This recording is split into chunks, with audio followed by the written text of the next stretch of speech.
क्षणाक्षणाला धाकधूक वाढवणारा निकाल म्हणून कागलच्या या निकालाकडे पाहिलं जातं। केदार बेकरी, सर्व स्वतःचे उत्पादन असणारी कोल्हापूर गारगोटी मेन रोडवरील एकमेव बेकरी। आमच्याकडे आम्ही स्वतः बनवलेले खारी, बटर, टोस्ट, बिस्किट्स, सर्व प्रकारचे स्वीट्स, नमकीन्स। केदार स्पेशल मलाई लस्सी, मसाले ताक, व्हॅलेंटिना नॅचरल आईस्क्रीम व इतर भरपूर पदार्थ मिळण्याचे ठिकाण। पत्ता केदार बेकरी, तळाशी फाटा, कोल्हापूर गारगोटी रोड।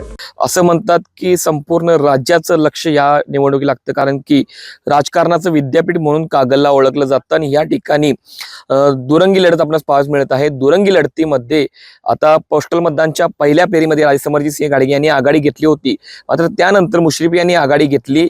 ईव्हीएम मध्ये पहिल्या 2 फेऱ्यांमध्ये राजसमरजीत गाडगे यांनी आघाडी घेतली। मगाशीच आपण पाहिलं की त्यांची आघाडी कोणत्या प्रकारे या ठिकाणी होती। तिसऱ्या फेरीनंतर हसन मुश्रीफ यांनी आघाडी आपली कायम ठेवली। आता आपण बघायला गेलो तर 5व्या फेरीत मुश्रीफ यांना 5885 तर राजसमरजीत गाडगे यांना 5758 इतके मते मिळालीत।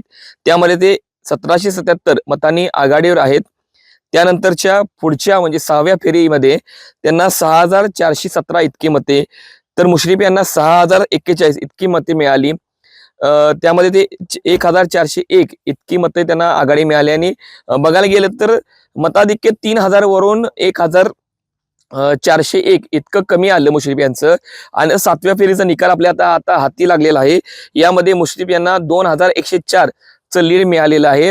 आता बघायला गेलं तर क्षणोक्षणी उत्कंठा वाढवणारा आणि कुठेतरी लोकांना आता बघायला गेलं तर ही काटाजोड लढत आहे आणि हा जो कागलचा निकाल आहे तो कुठेतरी असं म्हणलं जातं की इतिहासामध्ये नोंद केली जाईल, कारण की कागलचा निकाल नेहमीच काय ते वेगळा रंग दाखवत असतो आणि या ठिकाणी दुरंगी लढत या लढतीकडे राज्यात लागलेलं लक्ष आता पुढच्या फेऱ्यांमध्ये काय होऊया आपण आता पाहूयात।